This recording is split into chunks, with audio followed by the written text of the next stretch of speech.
تم پھر رکوع سے کھڑے ہو، اپنا سر اٹھاؤ، حتی تطمئن رافعان، یہاں تک کہ اطمینان کے ساتھ کھڑے ہو جاؤ، اطمینان کے ساتھ کھڑے ہو جاؤ۔ حدیث کے اندر آتا ہے نبی صلی اللہ علیہ وسلم کی صفت جو بیان کی گئی ہے، فَإِذَا رَفَعَ رَأْسَهُ، جب اپنا سر اٹھاتے رکوع سے، استوى، سیدھے کھڑے ہو جاتے، استوى حتی یعود کل فقار مکانہ، یہاں تک کہ ہر ہڈی اپنی اپنی جگہ پر آ جاتی۔ تو بس یہیں تک انشاءاللہ، بقیہ کل کے درس میں یہ تینوں چیزیں جو ہم نے کہا، نماز کے اندر ہونے والی غلطیاں اس کی اصلاح بھی ہو رہی ہے، اور نماز کا طریقہ کیا ہے، نبوی طریقہ نماز کا کیا ہے، وہ بھی چیزیں ہمارے کیا ہے درس میں آ رہی ہیں، اور نماز کے ارکان کیا کیا ہیں جس کے بغیر ہماری اور آپ کی نماز صحیح ہوتی ہی نہیں، قبول ہی نہیں ہوتی، درست ہی نہیں ہوتی۔ یہ تینوں چیزیں ہم شامل کر کے اپنے درس میں لے کر چل رہے ہیں، ورنہ الگ الگ ساری چیزوں کو بیان کریں گے تو وقت کافی لگے گا، اور یہ محاورہ جو 4 دن کا ہے، شاید ان 4 دنوں میں ہماری پوری بات نہ آ سکے۔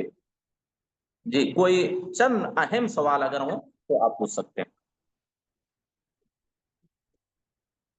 بقیہ انشاءاللہ باتیں کل آئیں گی، جو بقیہ ارکان ہیں، واجبات ہیں، اور طریقۂ نماز ہے، غلطیاں ہیں، وہ انشاءاللہ کل کے درس میں اس کی بھرپائی کرنے کی کوشش کریں گے۔ جی، اہم سوالات۔ جی، کسی بھائی نے ایک سوال کیا ہے کہ نماز کا جی، کوئی رکن چھوٹ جائے تو کیا وہ رکعت باطل ہوگی جس رکعت کا رکن چھوٹا ہے، یا مکمل نماز؟ دیکھیے، اگر کسی رکعت میں کوئی رکن چھوٹ گیا، کسی رکعت میں کوئی رکن اگر چھوٹ گیا تو اس کی 2 حالتیں ہیں، ٹھیک ہے؟ مثلا ایک ہم مثال لے لیتے ہیں، ہمارا رکوع چھوٹ گیا ایک رکعت میں۔ اب رکوع جب چھوٹ گیا ہے، اب ایسی حالت میں جو دوسری رکعت ہم پڑھ رہے ہیں، اگر یا دوسری رکعت ہم شروع کرنے والے ہیں، تو جو رکن چھوٹا اس رکن تک پہنچنے سے پہلے پہلے ہم کو یاد آ جائے، اس رکن تک پہنچنے سے پہلے پہلے ہم کو یاد آ جائے کہ پہلی رکعت جو ہم نے ادا کی اس میں ایک سجدہ ہمارا چھوٹ گیا، ایک سجدہ کر کے ہی ہم سیدھا کھڑے ہو گئے دوسری رکعت کے لیے۔ تو اگر آپ قیام میں ہیں، ٹھیک ہے، قیام میں آپ کو یاد آ گیا نہیں سجدہ تو ایک ہی میں کیا ہوں، تو آپ کیا کریں گے؟ سیدھا اللہ اکبر کہہ کے سجدے میں چلے جائیں گے، ٹھیک ہے، سیدھا اللہ اکبر کہہ کے آپ سجدے میں چلے جائیں گے۔ آپ اپنا ایک جو سجدہ چھوٹ گیا تھا وہ مکمل کریں گے، پھر کھڑے ہوں گے، پھر سورہ فاتحہ اور نماز اپنی آگے جاری رکھیں گے۔ یہ پہلی حالت ہوئی کہ اس رکن تک پہنچنے سے پہلے پہلے اگر آپ کو یاد آ گیا جو رکن چھوٹا تھا، تو آپ پہلے وہ رکن ادا کر لیں گے، اس کے بعد اپنی نماز کو جاری رکھیں گے۔ اور اگر اس رکن تک پہنچ گئے، ہم نے کہا کہ سجدہ چھوٹا تھا، اب دوسری رکعت میں ہم کو کب یاد آیا؟ جب ہم رکوع کر لیے، سجدے میں جا رہے تھے، تو اب کیا کریں گے؟ اب ہم یہ نیت کر لیں گے کہ وہ پہلی رکعت ہماری ملغا ہو گئی، اب دوسری رکعت جو ہماری ہے یہ پہلی رکعت ہو جائے۔ سمجھ رہے ہیں؟ پہلی رکعت جس میں سجدہ چھوٹ گیا، ہم اب سجدے میں پہنچ چکے ہیں، تب ہم کو یاد آیا کہ پہلی رکعت میں ایک سجدہ چھوٹ چکا تھا، تو ہماری پہلی رکعت ملغا ہو جائے گی، یعنی باطل ہو جائے گی۔ اب یہ دوسری جو ہم رکعت پڑھ رہے تھے یہ ہماری پہلی رکعت ہوگی، یہاں سے لے کر آپ 4 رکعت مستقل پڑھیں گے، اور اس کے بعد سجدہ سہو آخر میں کریں گے۔ ٹھیک ہے، مسئلہ واضح ہے؟ جی، جزاکم اللہ خیر۔ ایک دوسرا سوال، نماز میں اگر کوئی نیت کرتا ہے تو ایسی نماز کا کیا حکم ہے؟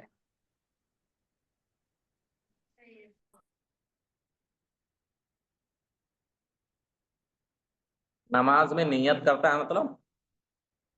یعنی نماز میں ٹہرتے وقت نیت کرنا، نہیں، یہاں پر کوئی ٹھہرتے وقت کسی نے سوال نہیں، کیا ہے۔ نماز سے پہلے پہلے ہی ہم کو نیت کرنی ہے،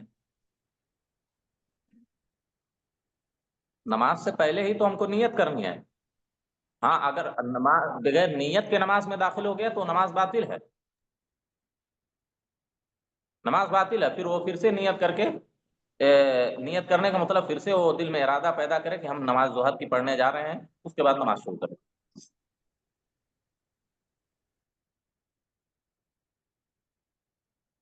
جی، جی، جزاکم اللہ خیر۔ 3 تکبیر تحریمہ کی ڈیفینیشن بتا دیں۔ تکبیر تحریمہ کا مطلب یہی ہوا اللہ سب سے بڑا ہے،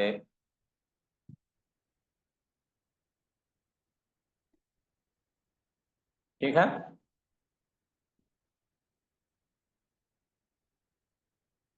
اور کسی کو کچھ پوچھنا ہے تو جلدی پوچھ لیں۔ جی کسی کا ایک سوال ہے، رکن چھوٹنے پر پہلے میں جب پھر سے سجدے میں چلے گئے، کیا اس میں سجدے سہو ہوگا؟ سجدے میں چلے جائیں، رکن چھوٹنے پر پہلے میں جب پھر سے سجدے میں چلے جائیں تو اس وقت کیا سجدے سہو ہوگا؟ ہاں سجدہ سو آخر میں ہم کو کرنا پڑے گا۔ جو رکن چھوٹا ہے اس رکن کو بھی ادا کریں گے، اس کے بعد ترتیب کے ساتھ پھر نماز ہم پوری کریں گے اور آخر میں سجدہ سو کریں گے۔ شاید آخری دن سجدہ سو ہی کے مسائل ہیں کہ نہیں ہیں؟ جی جی شیخ۔ ہیں، اس میں انشاءاللہ تفصیل آئے گی۔ تو سجدہ سو تو جی کرنا ہی ہے، نماز میں زیادتی ہو کمی ہو سجدہ سو کرنا پڑے گا۔ رکوع میں سبحان ربی العظیم 3 بار سے زیادہ پڑھ سکتے ہیں؟ جی جتنی بار پڑھنا چاہیں پڑھ سکتے ہیں، کوئی تعداد متعین نہیں ہے، زیادہ کی کوئی تعداد متعین نہیں۔ انشاءاللہ یہ واجبات میں یہ ساری چیزیں آئیں گی۔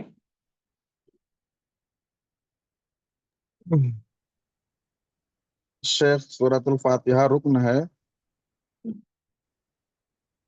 ہوں من ادرک کر رکوع ادرک کر رکھا، اس کی وضاحت کرو شیخ۔ ہم نے کیا کہا، اس کی توضیح ہم نے اسی وقت کر دی۔ سورہ فاتحہ کس سے ثابت ہے؟ جو محل فرض پائے ہی نہ۔ ہم نے کہا کہ جماعت کے ساتھ کوئی نماز تنہا پڑھ رہا ہے تو ہر صورت میں تو اس کو سورہ فاتحہ پڑھنی ہے، الا یہ کہ نہ اس کو حفظ ہو نہ وہ دیکھ کر پڑھنے کی طاقت رکھتا ہو، تو سورہ فاتحہ اسے ثابت ہے۔ لیکن جماعت کے ساتھ کوئی نماز پڑھ رہا ہے، اس کو قیام ملا ہی نہیں، سیدھا رکوع ہی مل رہا ہے امام کے ساتھ، تو اس سے بھی سورہ فاتحہ ثابت ہے، کیونکہ محل فرض اس کو ملا ہی نہیں۔ سمجھ رہے ہیں؟ اور اس کی ایک دو دلیلیں نہیں، کئی دلیلیں ہیں، مرفوع حدیثیں بھی ہیں، موقوف حدیثیں بھی ہیں، صحابہ کا عمل بھی ہے۔ سمجھ رہے ہیں؟ بلکہ اجماع سکوتی بعض لوگوں نے نقل کیا ہے صحابہ سے، اس کی کئی ساری دلیلیں ہیں، ایک دو دلیل نہیں کئی ساری دلیلیں ہیں۔ اگر محل فرض ملے پھر سورہ فاتحہ پڑھنے کی طاقت ہو نہ پڑھے تو اس کی نماز بالاتفاق باطل ہے۔ مثلا اب آپ دیکھ لیں، آپ کیا کہنا چاہ رہے ہیں کہ سورہ فاتحہ رکن ہے، پڑھا نہیں تو نماز کیسے اب قیام کیا ہے؟ رکن ہے، قیام کی طاقت نہیں ہے تو کیا کرے گا؟ بیٹھ کر نماز پڑھے گا۔ تو آپ کیا کہیں گے کہ نہیں قیام رکن ہے، چھوڑ دیا نماز باطل ہو جائے گی؟ نہیں، جس طرح قیام کی طاقت نہیں ہے، قیام اس سے ثابت ہو جاتا ہے، اسی طرح سورہ فاتحہ کی طاقت نہیں، یا تو اس وجہ سے کیونکہ اسے یاد نہیں ہے، یا وہ دیکھ کر پڑھ بھی نہیں سکتا ہے، یا اس وجہ سے کہ اس کو وہ ٹائم ملا ہی نہیں جہاں پر سورہ فاتحہ پڑھی جاتی ہے، تو سورہ فاتحہ اسے بھی ثابت ہو جائے، کیونکہ وہ سورہ فاتحہ پڑھنے پر قادر نہیں ہے۔ رکوع میں ہم کو سورہ فاتحہ پڑھنے کی اجازت ہی نہیں ہے، حرام ہے رکوع سجدے میں تلاوت کرنا۔ جی شیخ جزاکم اللہ خیر، بارک اللہ فیکم۔ ضرورت نہیں رکھتا ہے مطلب قیام کرنے کی، بیٹھ کر نماز پڑھتا ہے، تو کیا اس کو ثواب قیام کا ہی ملے گا شیخ؟ جی جی بیٹھ کر نماز پڑھنے والے کو ثواب قیام کا ملتا ہے شیخ؟ یعنی قیام کھڑے کا ہو کر ملتا کے جو نماز نہیں پڑھ سکتا بیٹھ کر پڑھ رہا ہے تو اس کو ثواب کھڑے ہو کر پڑھنے کا بالکل ملے گا؟ بالکل، اس میں کوئی شک نہیں، کیونکہ اللہ نے کیا کہا، لا یکلف اللہ نفسا الا وسعها فاتقوا اللہ ما استطعتم، یرید اللہ بکم اليسر ولا یرید بکم العسر۔ اللہ کے نبی صلی اللہ علیہ وسلم کی صحیح حدیث ہے کہ آدمی جب بیمار پڑ جاتا ہے یا سفر پر نکل جاتا ہے تو اللہ رب العالمین اس کو اتنا ہی اجر و ثواب دیتا ہے جو صحت کی حالت میں، اقامت کی حالت میں جتنی عبادتیں جتنی نیکیاں کرتا تھا، بیمار ہونے کے بعد نہیں کر رہا تب بھی مکمل اجر و ثواب دے گا، کیونکہ بیماری کی وجہ سے نہیں وہ کر پا رہا ہے۔ تو اللہ نے کہا لا یکلف اللہ نفسا الا وسعها، اللہ نے اس کو بیماری دی، وہ کمزوری دی ہے، تو اللہ مکلف نہیں کرتا طاقت سے زیادہ۔ کھڑے ہونے کی طاقت نہیں ہے، اگر جو ہم نے طریقہ بتایا کھڑے ہونے کی، جو کیفیت ہم نے بتائی، جو شرط بتائی، اس اعتبار سے اگر کھڑے ہونے کی طاقت نہیں رکھتا، بیٹھ کر نماز پڑھ رہا ہے، تو اس کی نماز کا ثواب مکمل حاصل ہوگا۔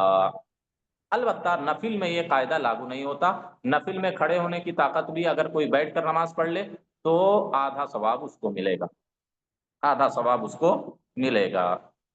حدیث اس سلسلے میں ایک حدیث بھی ہے۔ جی جی کل شیخ کے بعض تعلق سے لوگ ایک سوال جماعت ہے۔ کے ساتھ نماز پڑھتے ہیں، ہوں شیخ بعض لوگ جماعت کے ساتھ نماز پڑھتے ہیں اور کرسی پر بیٹھ کر پڑھتے ہیں، تو ہوں کچھ لوگوں کا طریقہ ایسا ہے کہ قیام کھڑے ہو کر کرتے ہیں، جب رکوع میں جانا ہو سجدے میں جانا ہو تو کرسی پر بیٹھ جاتے ہیں اور صف کے درمیان کھڑے رہتے ہیں شیخ، تو یہ طریقہ صحیح ہے؟ البتہ ایک بات اور ذہن میں یاد رکھ لیں، آپ کے سوال سے ایک چیز ہم کو سمجھ یاد آئی کہ جو کرسی پہ بیٹھ کے نماز پڑھتے ہیں، لیکن قیام کیا ہے، کرسی پہ نہیں کرتے، کھڑے ہو کر نماز پڑھتے ہیں۔ رکوع اگر کوئی بیٹھ کر کر رہا ہے اس کی بھی نماز جائز نہیں، اس کی بھی نماز درست نہیں ہے، جائز کہہ رہا ہوں، اس کی بھی نماز درست نہیں، کیونکہ جو قیام کر سکتا ہے، جو کھڑا ہو سکتا ہے، وہ رکوع بدرجے اولا کر سکتا ہے۔ رکوع کا جو صحیح طریقہ ہم نے بتلایا سنت کے مطابق کہ پیٹھ آپ کی اور سر بالکل سیدھا ہو، آپ کے دونوں ہاتھ آپ کے دونوں گھٹنوں پر ہوں، اعتدال ہو، یہ مسنون کیفیت ہے۔ اور رکوع فاتقوا اللہ ما استطعتم کے تحت جو صحیح طور پر رکوع کرنے کی طاقت نہیں رکھتا، وہ صرف کیا ہے، جھک جائے، ہاتھ گھٹنے پر لگ جائے، بس یہی کافی ہے۔ اس طرح اگر کر لے، تھوڑا سا جھک جائے، کا رکوع ہو گیا۔ لیکن اگر کھڑے ہو کر نماز پڑھ رہا ہے اور رکوع کرسی پہ بیٹھ کے پھر کر رہا ہے تو ایسے لوگوں کی نماز صحیح نہیں، کیونکہ رکوع قریب تر کس کے، قیام کے کہ سجدے کے؟ ہاں، اقرب کس کے ہے، قیام کے ہے کہ سجدے کے؟ ظاہر سی بات ہے قیام کے ہے۔ آدمی ایسا جی کھڑا، ایسا کر لیا، رکوع ہو گیا۔ جو جتنی طاقت رکھتا ہے جس حساب سے وہ قیام، وہ رکن ہے، ٹھیک ہے۔ ہاں سجدہ نہیں کر پا رہا ہے کیونکہ زمین پر اس کو بیٹھنے کی طاقت نہیں، اٹھنے کی طاقت نہیں، تو سجدہ کرسی پہ بیٹھ کے کر رہا ہے تو کوئی حرج نہیں۔ جی کل کے ٹاپک سے ریلیٹڈ ایک سوال ہے کہ جب حدث اکبر لاحق ہو جائے تو کیا اس کو غسل سر سے پانی بہانا ہے یا صرف کندھے سے پانی بہایا تو چل جائے گا اس کو؟ نہیں نہیں نہیں نہیں، اگر غسل واجب ہو گیا ہے تو جسم کا مکمل حصہ دھونا یہ ضروری ہے، بغیر اس کے غسل صحیح نہیں ہوگا۔ ایک بال بھی اگر خشک رہ گیا تو اس کا غسل صحیح نہیں ہوگا۔ سر سے لے کر پاؤں تک پورا جسم اس کا جب تک نہیں دھلے گا، نہیں پانی پہنچے گا، تر نہیں ہوگا، اس کا غسل صحیح نہیں ہوگا، وہ طاہر نہیں ہوگا۔ جی جزاکم اللہ خیر، بارک اللہ فیکم، اللہم زد فزد، نور اللہ قلوبکم، اسعدکم فی الدنیا والآخرہ۔ آمین۔ جی اگر کسی کا سوال ہو تو جلدی سے پوچھ لیں، وقت کافی ہو رہا ہے۔ اگر کسی کا سوال ہو تو اپنا مائک آن کر کے پوچھ لیں۔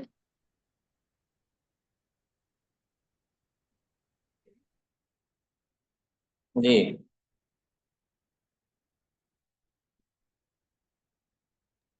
جی چلیں، شاید کسی کا سوال نہیں ہے۔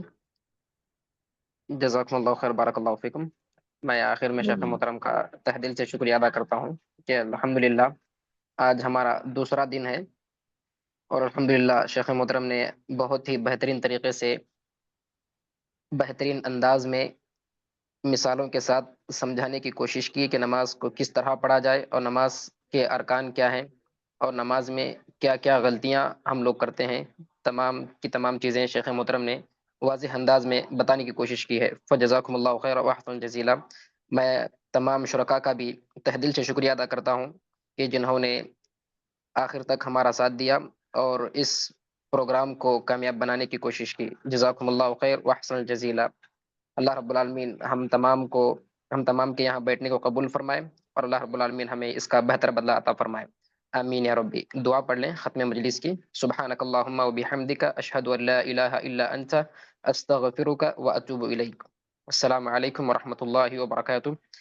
انشاءاللہ اور وعلیکم 2 دن باقی ہیں تو آپ لوگ جڑے رہیں انشاءاللہ، تاکہ نماز کے تعلق سے جو بھی چیزیں بنیادی مسائل ہیں وہ تمام چیزیں ہم اس سے معلوم کر سکیں انشاءاللہ اور ہمیں فائدہ ہو۔